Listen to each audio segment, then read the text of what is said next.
Greetings, members, one and all of the Salivation Nation, with the latest news on the J.P. Morgan precious metals manipulation case.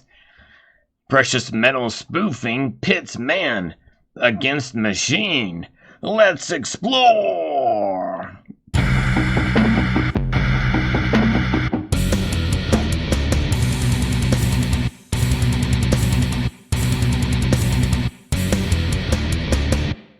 Yes, indeed. For those of you familiar with this channel, you know that I like to keep up with the precious metals news and latest news with regards to gold, silver, platinum, and palladium. And in this case, J.P. Morgan, one of the biggest banks in the world, has been charged and actually admitted to precious metals manipulation as an organization, and they have agreed to pay $920 million in fines. Well, now the case is going on here with 3, maybe even 4 individuals that are on trial right now for participation in spoofing.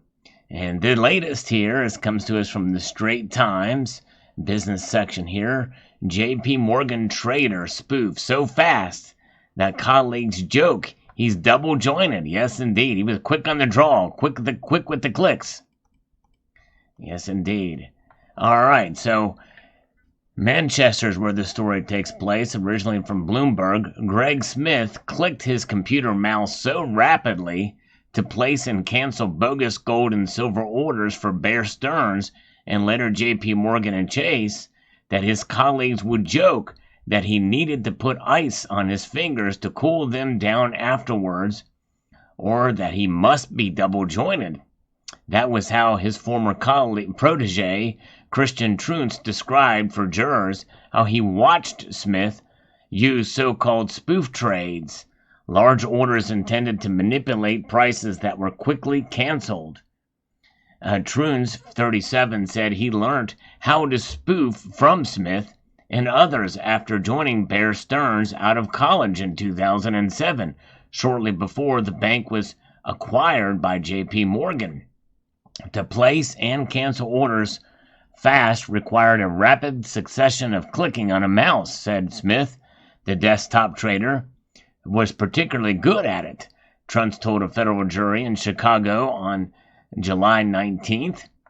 That clicking was easy for everyone on the desk to hear, according to Truntz, who sat next to Smith for years and said he often pulled his chair alongside his mentor's computer screen to watch him trade. Truntz is the third former trader to testify at the fraud and racketeering trial of Smith and 2 senior employees, Managing Director Michael Nowak and hedge fund salesman Jeffrey Ruffo, at J.P. Morgan's precious metals desk. They are accused of systematically cheating to help themselves and their top clients for years. This was an open strategy on the desk, said Truntz, who has pleaded guilty to spoofing charges and is cooperating with prosecutors. It wasn't hidden. Speed was essential to successfully spoof, especially as a growing share of the precious metals market was being dominated by firms using computer algorithms to buy and sell futures contracts in fractions of a second, according to Truntz. And by the way, I believe it was made illegal in 2010, if I'm remembering correctly from a prior report.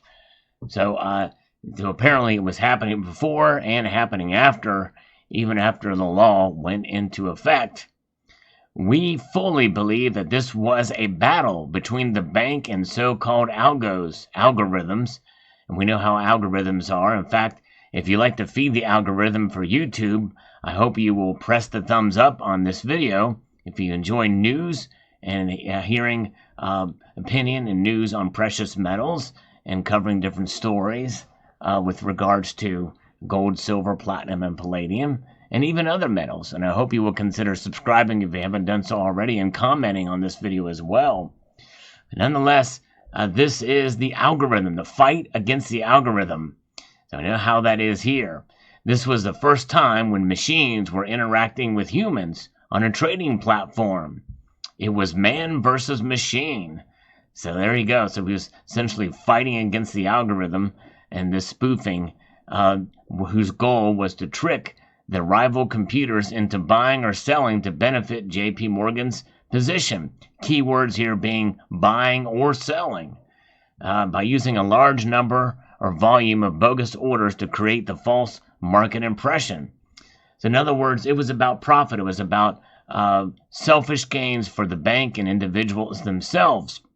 And that was really the bottom line behind this. In other words, it wasn't that there was some grand conspiracy to keep the price of silver and gold down.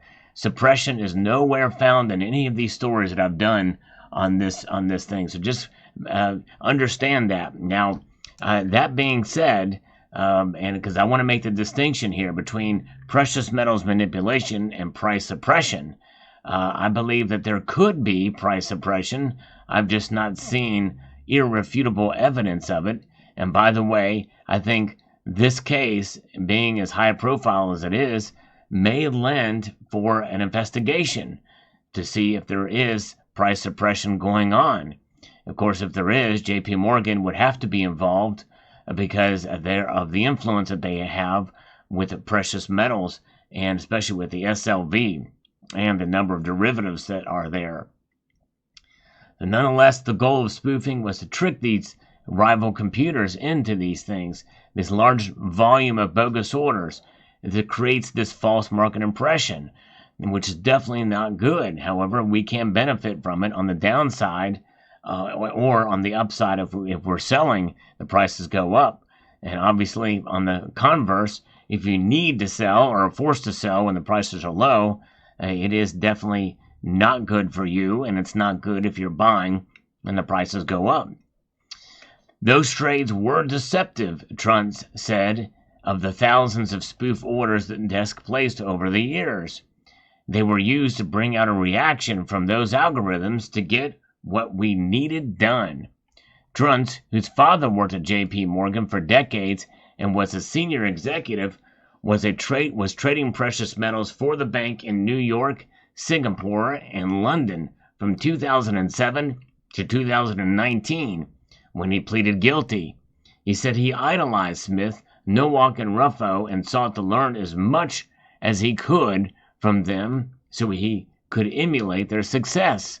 We all traded that way, Truntz said. We utilized that strategy on the desk to make money for ourselves and our clients. Again, the motivation here is about profit and making money for themselves and their clients. Whatever that took as far as manipulation, buying and selling to move the price up or down, it didn't matter to them. It was selfish gain.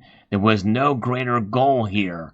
So we must separate this manipulation case against the price suppression, which many feel in this community is a long-standing action that has occurred for quite a long time to keep the prices down, and in a sense is for the most part separate from this. It would have to be, right, or for that to take place. But nonetheless, we know gold and silver, no matter what, whether there is or is not suppression going on, I believe, and most, if they're really honest with themselves, believe that it really plays only a minor role if it does occur, because natural market forces there's much more evidence for what natural market forces do to precious metals than any manipulation that's going on or any suppression that's going on for a long period of time.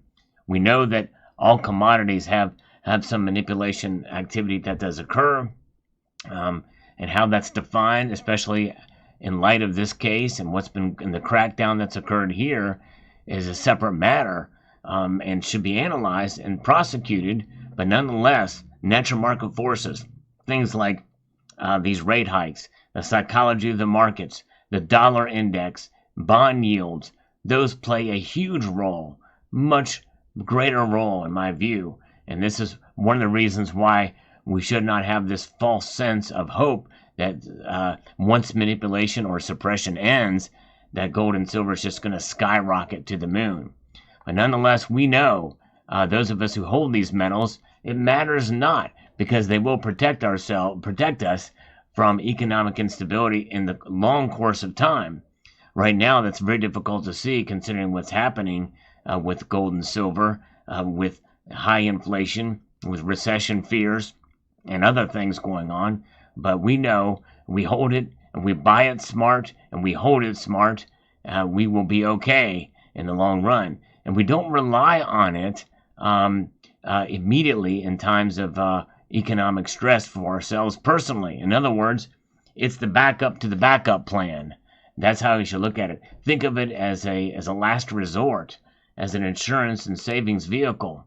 And that's kind of what insurance is about too, right? So you think about it as an insurance policy, where insurance policies have premiums, and then there's premiums tied to precious metals too. And that's the thing to consider here. No matter what they are doing, no matter what your views are, even if you think they are massively suppressed by a cabal, and whatever your opinion is there, we know that if it's that powerful, it's going to be there for quite a long time. It's going to take quite a while for it to be released into whatever the true price discovery is, if you fall in that mode of thinking. So the thing that we can do is just muscle our way through it. Don't give up. Don't sell your precious metals. Hold on. If you don't feel comfortable buying in this market, I can understand why some people wouldn't, because they think it's going to go down even more, especially considering premiums are up. But nonetheless, through stories like this, and I'm going to keep up with the news, with the latest, what's happening with manipulation and with JP Morgan in this case. Will there be jail time? That is one of the goals. They are pushing for jail time. So let me know what your thoughts are. Let me know what your thoughts are about manipulation, about price suppression, and jail time for those involved. And do you think they're guilty? I'm one of those that likes to think about innocent until proven guilty. But things like this testimony that they're talking about does not look good for these folks. We'll see what happens. Let me know your thoughts in the comment section below. I'd like to extend a multitude of gratitude to y'all for taking the time to watch, and to encourage you to please rate, share, comment, and subscribe.